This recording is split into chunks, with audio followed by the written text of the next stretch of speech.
And I have a really important question that came in today. This is actually from a peer of mine in the marketing space. They teach internet marketing, digital marketing, not Pinterest. And he says, is anyone having success on Pinterest anymore? You might have been wondering the same thing. And of course, I replied to him. I was like, yes, like, of course people are having success. And so he says, well, where are they? Where are they? Because here's what's happening. He's really concerned about the negativity and about Pinterest right now that he's seeing in Facebook groups. And the truth is, Pinterest has changed. You might be experiencing this. You might be seeing this where people are saying, oh my gosh, things aren't working so great on Pinterest right now. Maybe your numbers were up, now they're down. Things that were working aren't working anymore. And it's extremely frustrating. And so if you're in this place, I am making this video for you. So I want you to watch this to see what to do next if you are experiencing this. And yes, people are having success on Pinterest. I'm going to show you some screenshots from my program so you can see what kind of results people are getting right now. And I'm going to give you two major takeaways that you can take to move forward with Pinterest, okay? Especially if you're having a lot of these challenges. So yes, the game has changed. The old ways do not work. And when we're talking internet, old is like a couple months. Okay, so it's not even like, oh yeah, we know stuff from 2 years ago, hashtags, we know that stuff doesn't work. But I'm talking about like old is literally a couple months old. It's like this year alone, you know, in the last 8 months, there's been probably in regular life would feel like a decade's worth of changes. Okay. So it's just the nature of the beast, right? Pinterest, internet marketing, digital marketing, social media, those things are all changing pretty quickly. So Michelle says she is struggling so much with Pinterest. You are not alone. This is definitely something that is happening a lot. And, you know, the people that we're going to hear from the most are the people that are having problems, right? Nobody's going to come into a Facebook group and be like, guess what? I'm killing it at Pinterest. I just wanted to make sure you guys all knew everything's awesome. Like, you're going to sound like a jerk. So you don't want to come in there and say that. So people come to the groups because they are looking for help. So I'm going to keep this as short and sweet as possible because I want to give you some action steps. I want to give you some solid takeaways. I have a free Pinterest traffic roadmap that you can get. I can give you the link for it. Just hit me up in the comments and I will send you the link for that. In there, I go over a bunch of ways of how Pinterest has changed, right? Because you might be thinking, well, I took a program on Pinterest last year. I have a good understanding of it. I've gotten results in the past. You might think, oh, you've got a handle on it. There are some changes that are not really being expressed by Pinterest directly, that are more of things that I'm observing, working with hundreds of people in my program, working on my own accounts, paying attention to things happening on Pinterest regularly that you might not have picked up on. And so I go over those in the roadmap.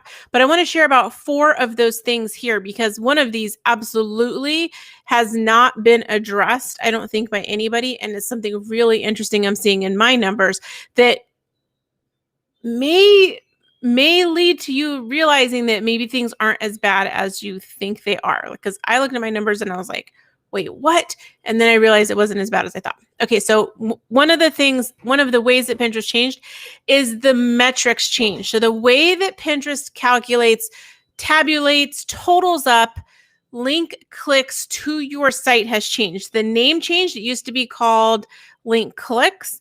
Now it's called outbound link clicks or outbound clicks or outbound links. There's it's in the analytics. So that changed, but the way that they total it up changed.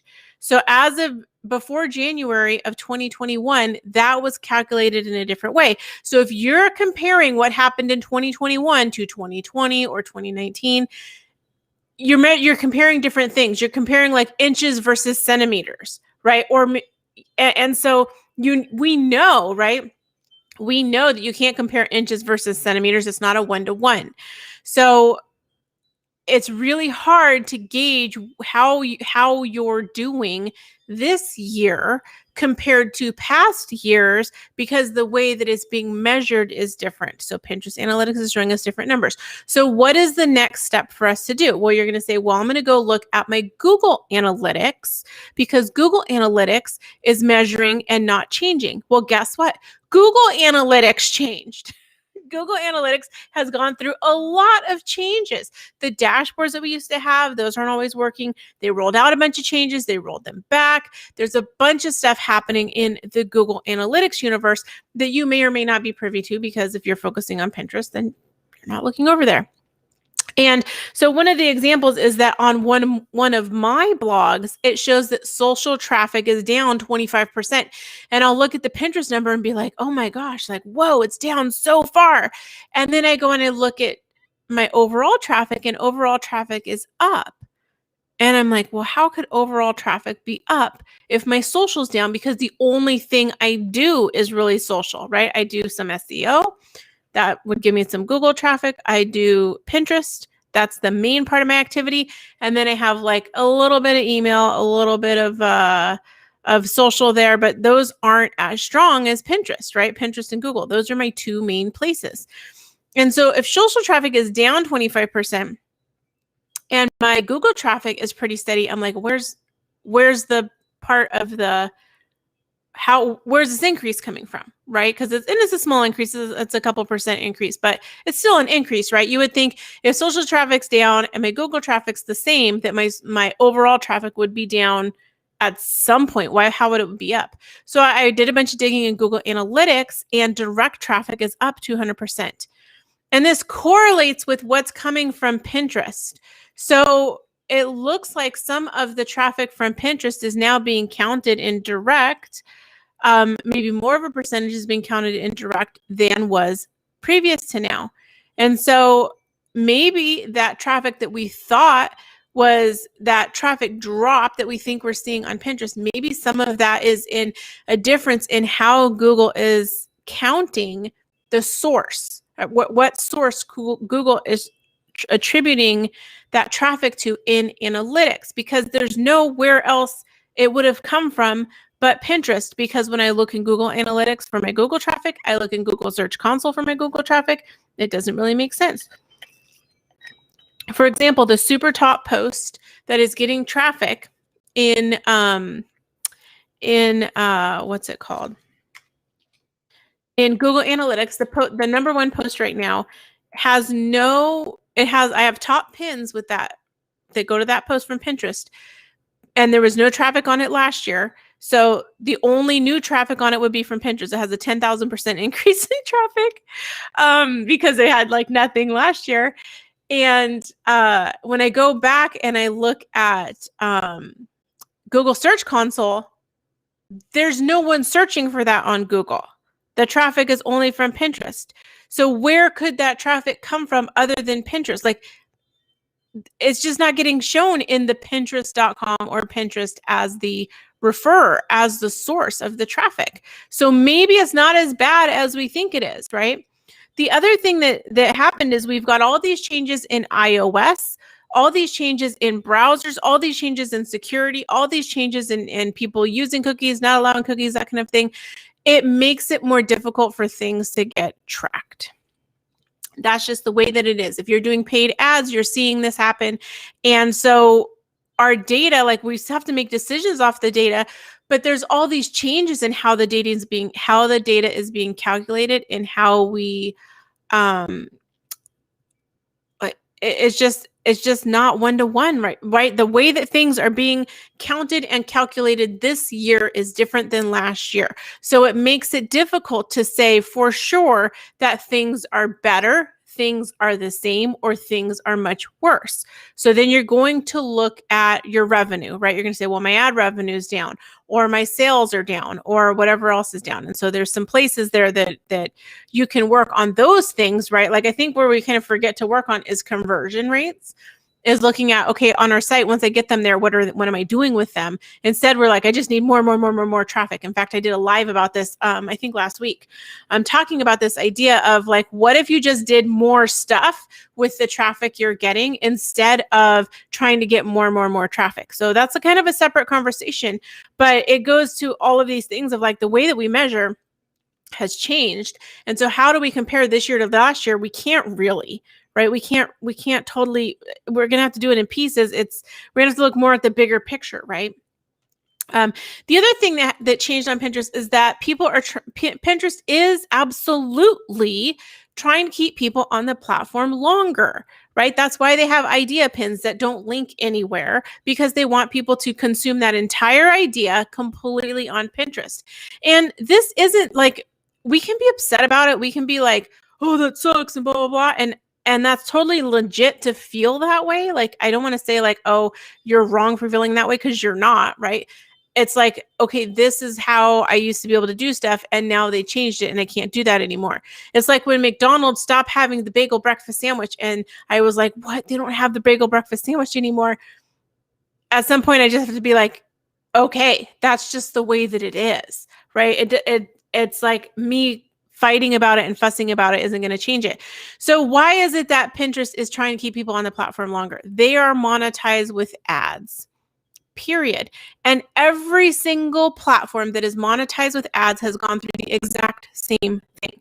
Instagram never was really built for outbound traffic anyway, but Instagram, Facebook, right? People used to get tons of traffic from Facebook. I used to get tons of traffic from Facebook.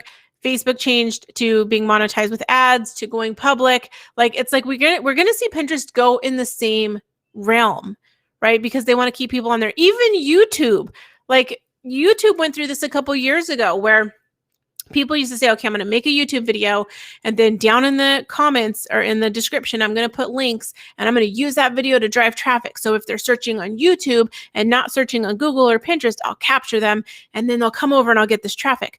That worked until Google was like, and Google owns YouTube. They were like, you know what? We don't want to push videos that have outbound links. We want videos where they stay on YouTube. Why? Because there's ads, right? You're not going to see their ads if they go over to your site, right? The user's not going to see Pinterest ads if they go over to your site, period. And so as Pinterest is pushing towards increasing revenue, increasing, profits for the shareholders, trying to get more value for the advertisers because it's monetized with ads, there's going to be more of a push to keep people on the platform longer. Now, can they flip a switch and do that? Sure, they probably could, right? Where they say, okay, no more traffic going off of Pinterest and only people on Pinterest.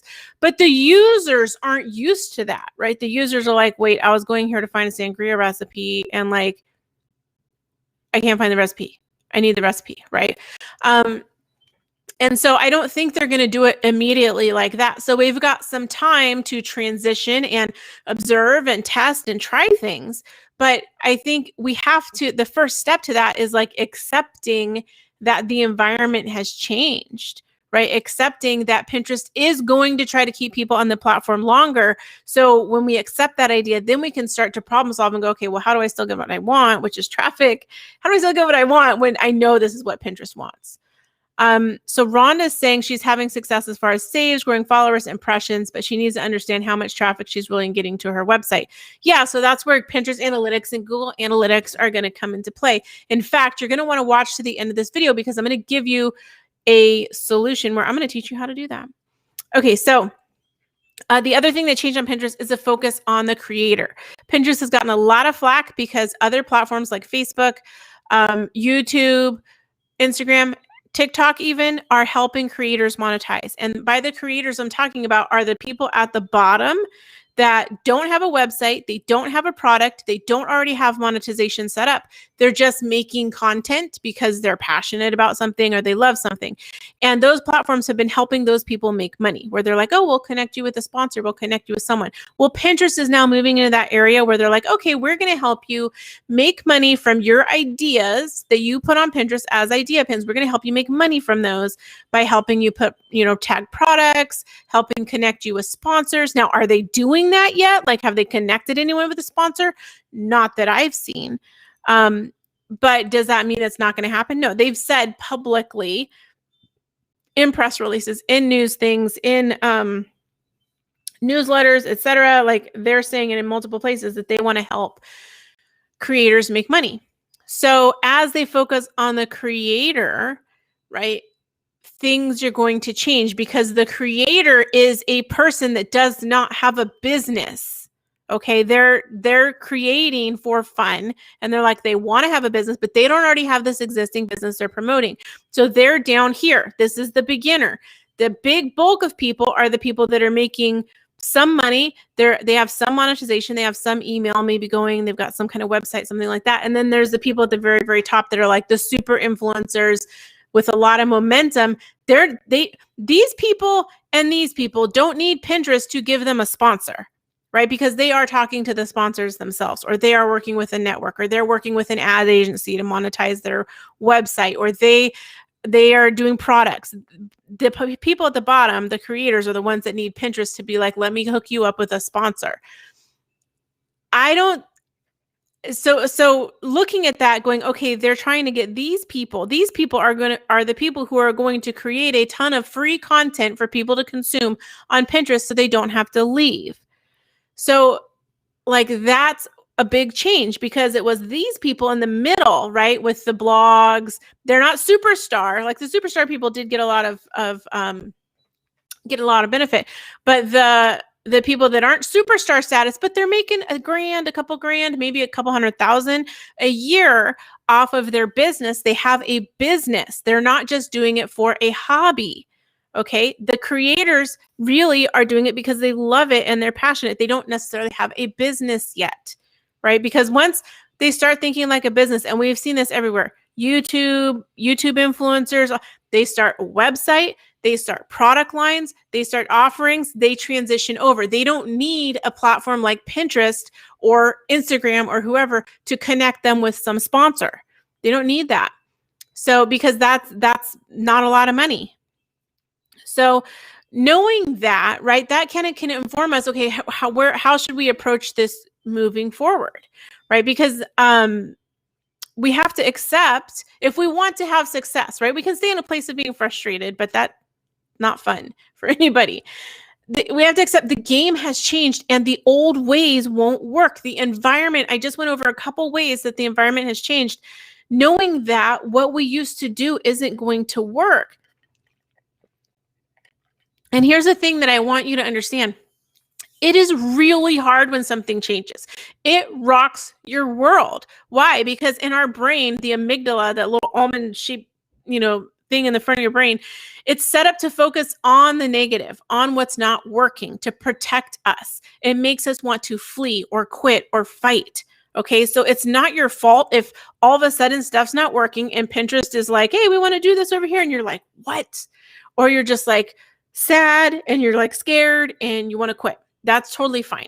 But it's not productive, right? We know that feeling that way is not productive. Complaining in Facebook groups is not productive.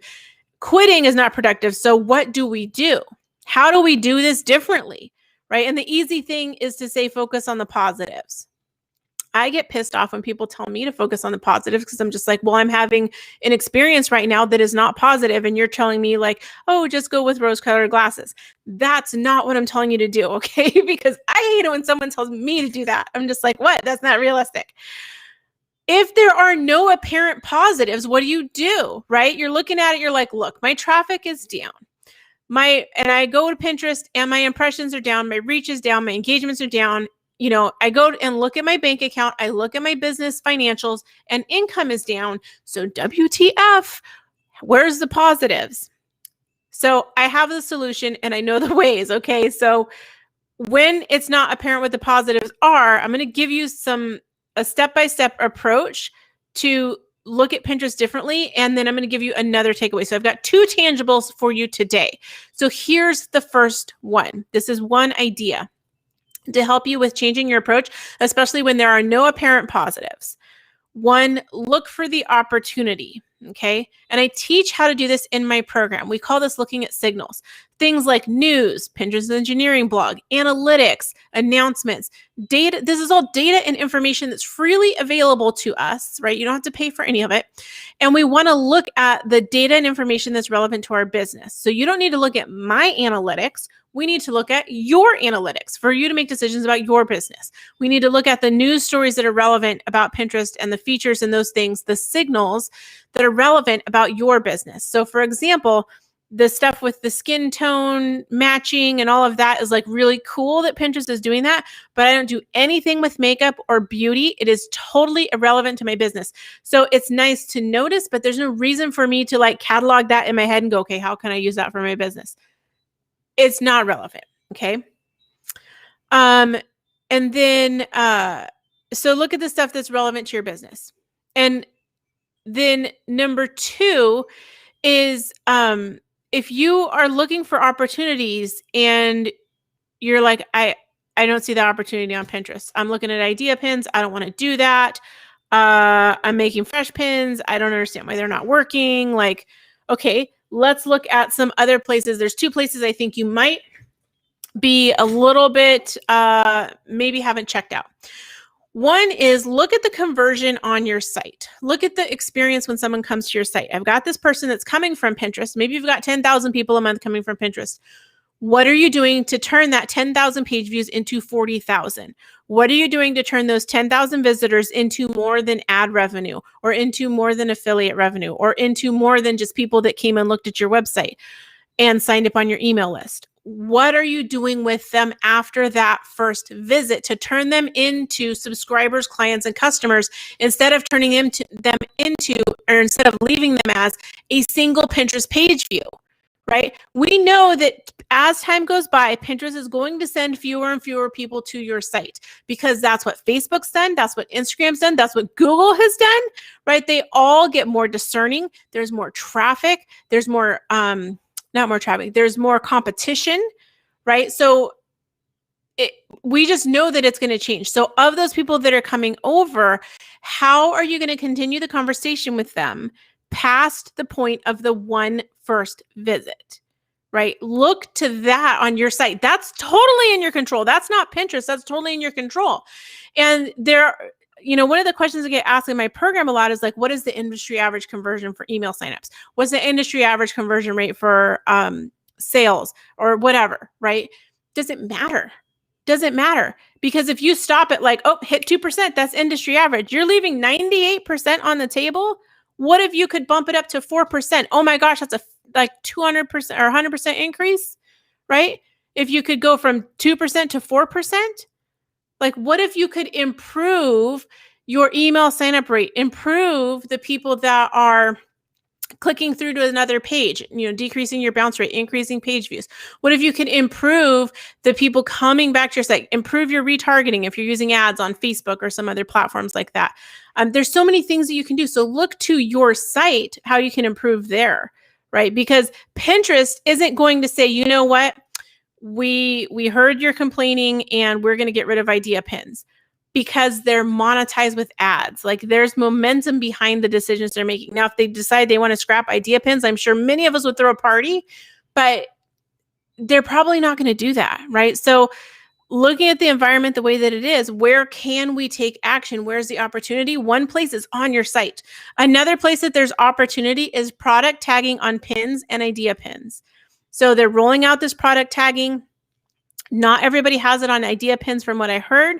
So check your account to see if you can do it. You can tag products on any of your pins. Those can be affiliate stuff. Those can be other pins. There's all kinds of opportunity there. So dig deep and go, okay, what do I have that I could put there? What would serve my people? Is this okay with the affiliate program that I'm in? Like, we had a whole discussion this morning about, can you do Amazon affiliate links on Pinterest inside of our program? We were discussing this and I'm like, yeah, you can. And so then I'm like, go look at the terms of service, go do the research, because there's a lot of opportunity there. Right? So it's like, okay, Pinterest, you want to have people shop on the platform. You don't want to send people to my site. You want to make money with ads. I fully accept all of that.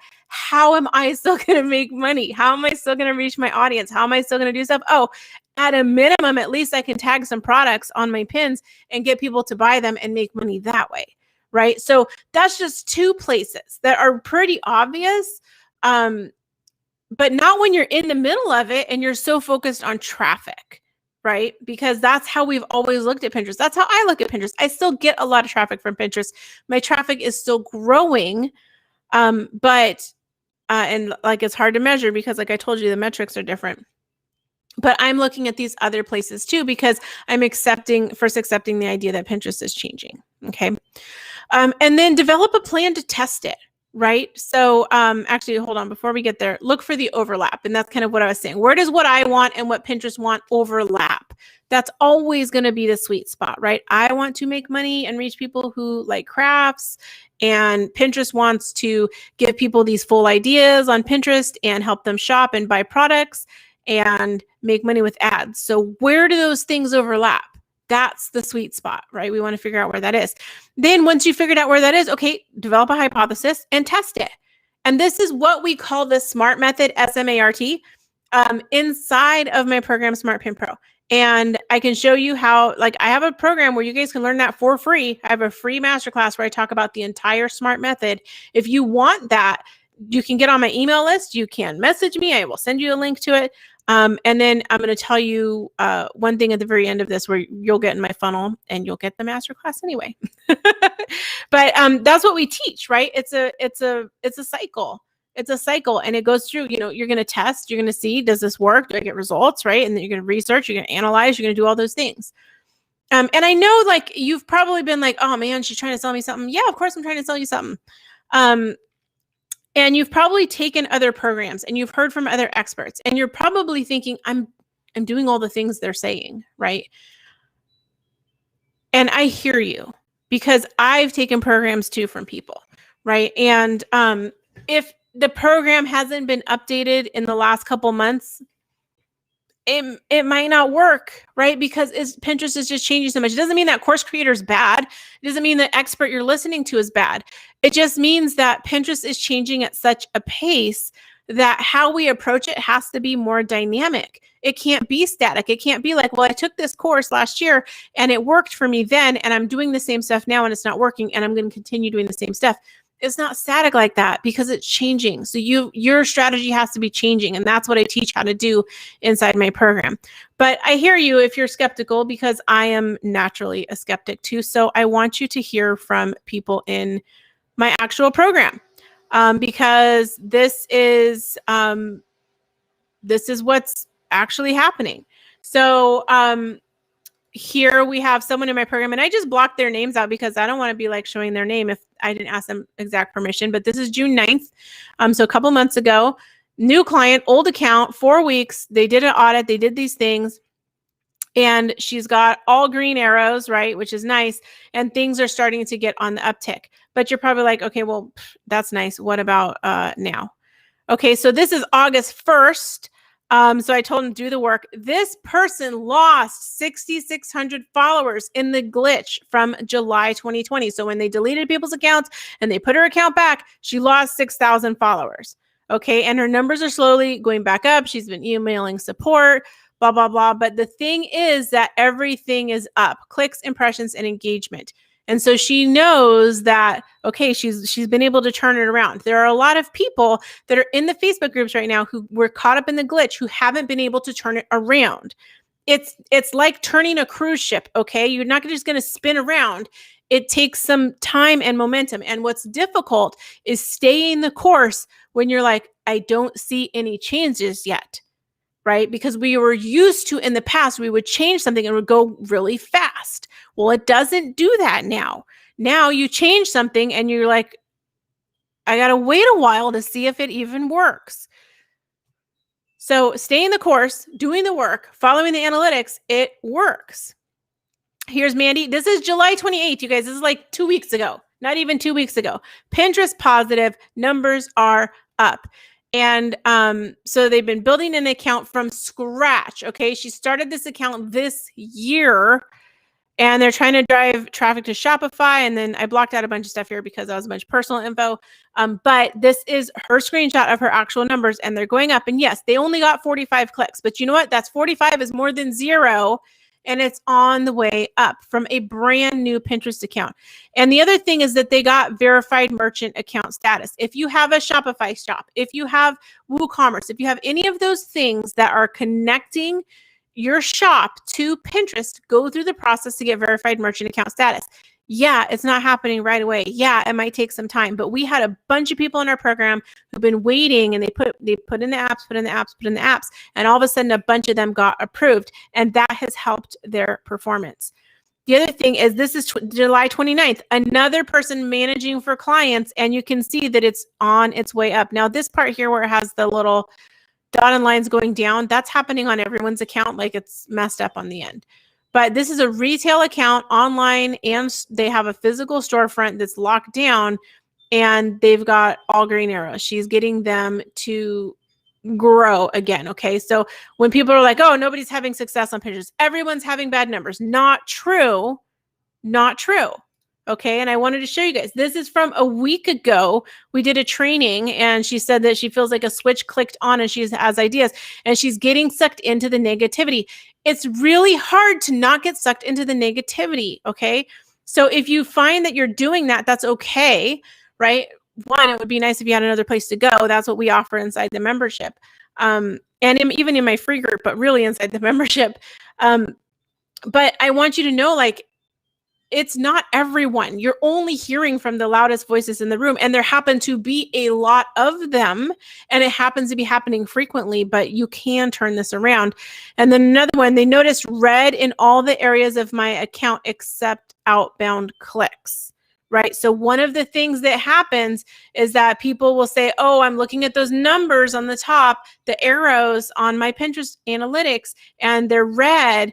None of those show outbound clicks. So dig into the analytics, because the thing that matters is getting people onto your site. Like, yes, engagement matters, impressions matter. They tell us different things about our Pinterest account, but we really need to look at the important numbers and not just the scary red ones. Okay. And then here's another one. My traffic was lower. My outbound clicks were higher. Okay, so again, it's that same thing of what metrics are we looking at? What are we measuring? Not everyone is doing poorly, right? You can get results, and you can get results now. You can get results right now. Okay, so, and remember I said I had 2 things for you to take away. So I gave you the one idea of a new approach, right? And I tried to break it down really simple. We go into this way more in depth inside of the program, but I wanted to give you something to take away. And it starts with that looking for opportunity that I just walked you through. But the other thing I have right now is a free challenge. And so I'm going to show you guys how to get to that. There it is. The free challenge starts soon. Okay. I don't normally do stuff for free because there's a value involved in it, but I'm doing a free challenge. I also have a VIP option where you can upgrade, and you can get recordings, and you can ask me questions and get like actual Q&A laser coaching with me about your Pinterest account. And so we have those 2 options there. You'll go to everything. Just go to this link here for the challenge that I have on the screen. I also have it in the description of this video. And you'll be able to get a head start on this newer approach to Pinterest. Plus, you'll learn how to get results like these people that I just showed you in my program that are getting results, okay? You can get into the challenge recordings right now and get started. We have some recorded trainings in there if you guys want that. If you upgrade to VIP, you'll get those things. We have a Facebook group that's just for the challenge, so you guys will be able to go in there. But we're launching the challenge next week. It starts super soon. I want to get you guys in there because this is like the first. There's like a 4-tier pyramid that we have inside of the program. And this is the first 2 tiers. We're going to tackle those pretty quickly in this challenge, get you going on the right track. So if you're like really stuck on Pinterest and you're like, oh, I feel like nothing's working, like it is working. Okay. It is working. It's just, remember, it's like a cruise ship. You can't turn a cruise ship around like that. You've got to do a lot of little maneuvers to get it to turn around. And in the process of that, it can feel like nothing is working. Okay, so and that makes it hard to stay the course, right? It's just like working out or losing weight. It's like at first you're just like, yeah, nothing's different. And then all of a sudden one day your clothes fit looser and you're like, what happened? So it's kind of a similar thing to that. All right, there were a few questions. I'm going to go and see. So Rhonda had some questions. She said she needs more conversions. Yeah, absolutely. We all want more conversions, right? Like even if you're hitting, like I have some really great conversion rates on some parts of my sales funnel. Even if you're hitting that, it doesn't mean that that's where you stop, right? It doesn't mean that's where you stop. So Rhonda said, I see some of my visual content on Pinterest in Google Images. She said that's another success, but she needs more conversions and needs to find out how much traffic I'm getting. So to find out how much traffic you're getting, that's going to be in Google Analytics. And if you don't have your Google Analytics set up, or maybe you set it up and you're like, I don't even know what to look at on there, we're going over that day one of the challenge. It's in there. There's tutorials for you to follow and a checklist, because one of the things that I find happens is that we start to get overwhelmed. I was actually talking to someone about this the other day. They're like, I got to set up this. I got to set up that. I don't even know what I need to set up. Well, I'll tell you what you need to set up and what you don't need to set up, and then what you need at a minimum to look at, because there's always more rabbit hole to go down. You don't have to go down the rabbit hole all the time. Okay. We just want to give you the information you need to make decisions. And that's always what I focus on in the program. It's the same with KPIs. I've been in other people's programs where they're like, you got to track these 84 KPIs. And what happens? I don't do it. It's too hard. And so then if you go and say, okay, well, what's the minimum information I need to track so I can make decisions? That's what I track, because I don't have time to do the other stuff. It gets really stressful. I don't want to be stressed out. I just want to make decisions, right? I want to make decisions that are going to help me make more money. They're going to help me reach more people. They're going to help me solve more of those people's problems. We don't need all those analytics, just the important ones. And Rhonda says, what if you're selling services and not products? How do you tag a service? So you'll have to do some research, do some testing on that. What does that look like, right? What's the path to purchase that someone makes? If you think about it, are people searching for that service on Pinterest? Like, what is it that they're searching for that they would end up getting your service as the end product, right? So what is it that they're looking for? I think that's where you would start at.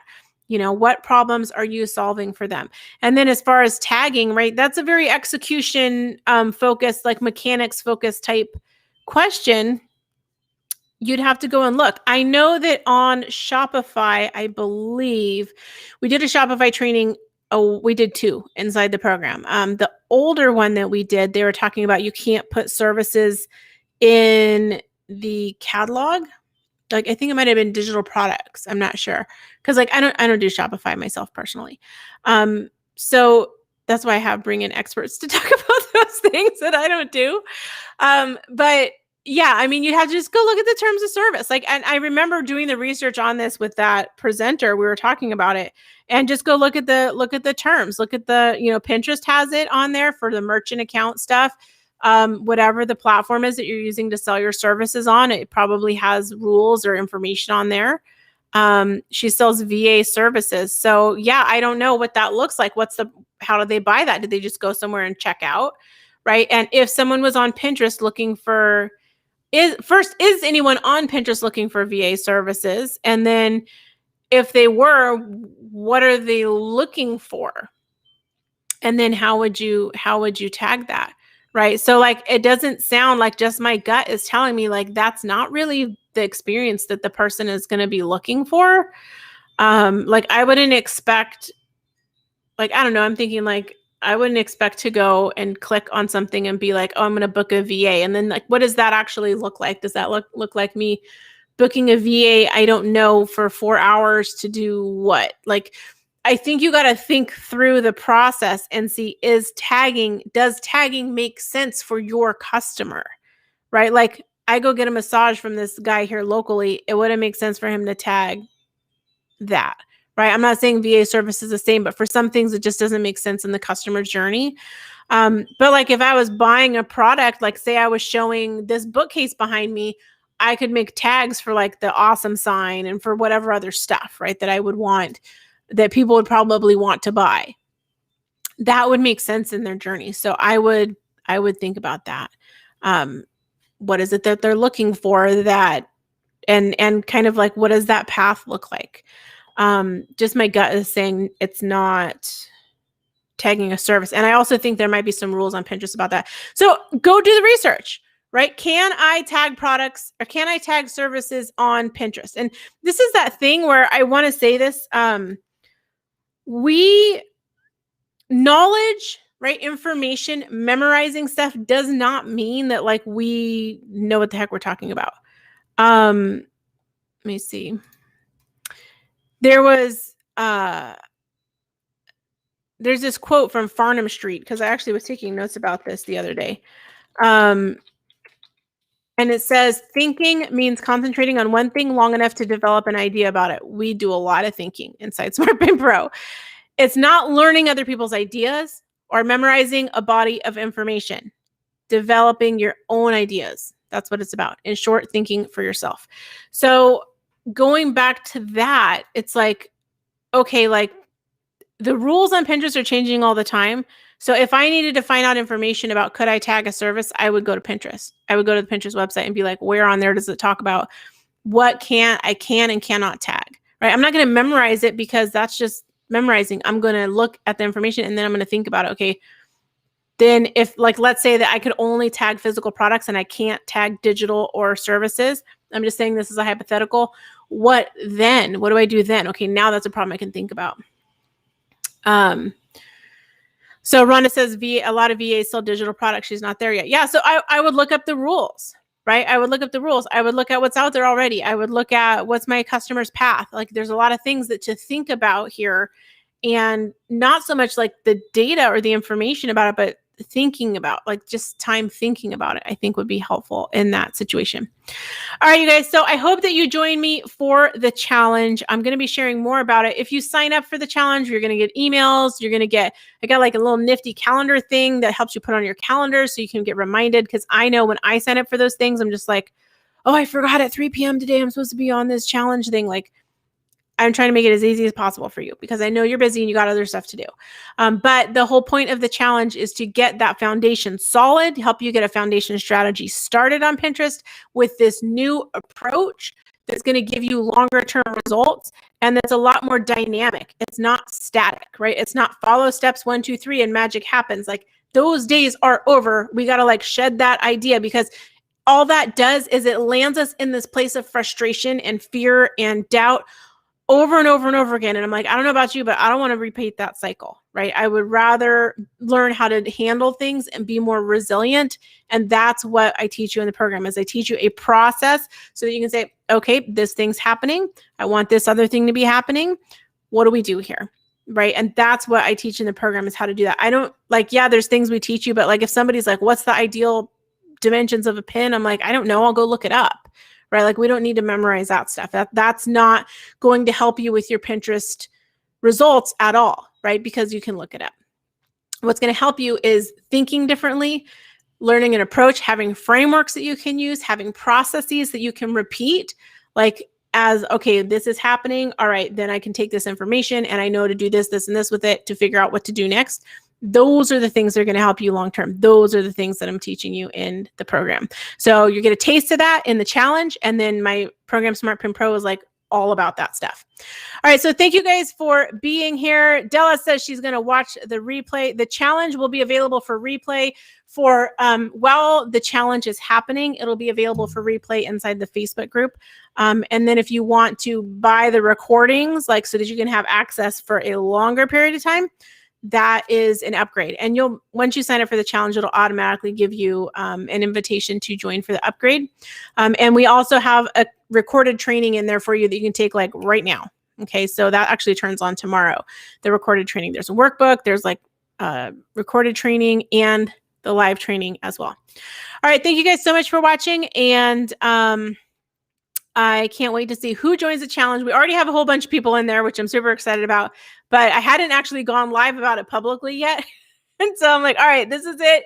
You guys come on in. Is anyone having success on Pinterest anymore? Absolutely. And you can too. I hope to see you in the challenge. All right.